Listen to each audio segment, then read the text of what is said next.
ito sa mga taong nagmamahal ng nagmamahal. Pero sila yung tumapos ng isang relasyon, hindi dahil sumusuko na, hindi dahil sa mahina sila, kundi dahil napapagod na. Pagod nang manatili sa taong una pa lang ay malinaw ng di ikaw ang pinili.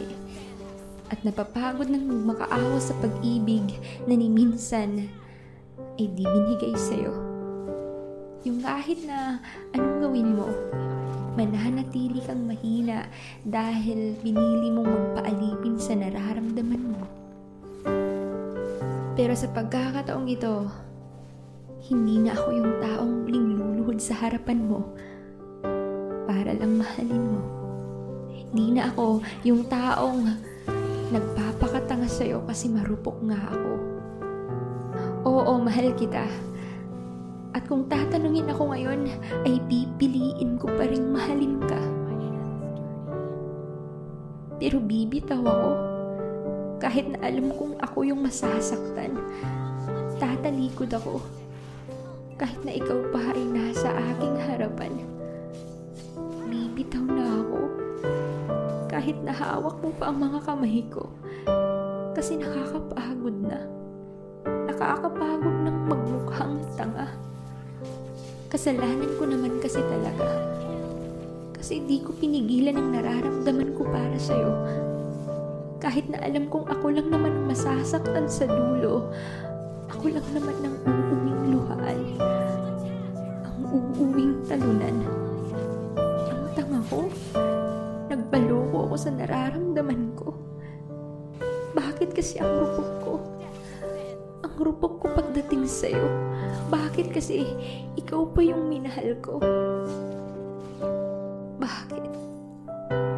Bakit di mo ko kayang mahalin? Na kahit na saglit ay di mo magawang ako'y piliin. Mahal kita. At mahal na mahal pa kita. Pero tama na. Kasi kahit ibibigay ko sa'yo ang lahat, alam kong di ako magiging sapat. Alam kong di ako ang karapat-dapat sa puso mo. Kasi di ako magpapasaya sa'yo. Kasi nga wala lang ako sa'yo. At kahit na sa isang segundo ay di mo magawang mahalin ako.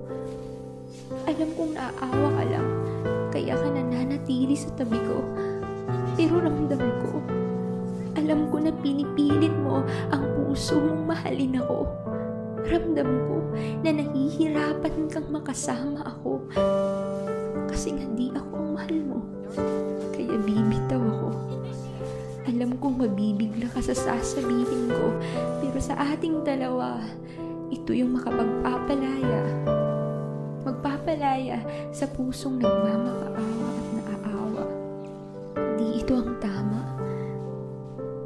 Kasi pareho tayong nahihirapan. Pareho tayong nasasaktan. Na sa tuwing kasama kita, hindi saya ang nararamdaman.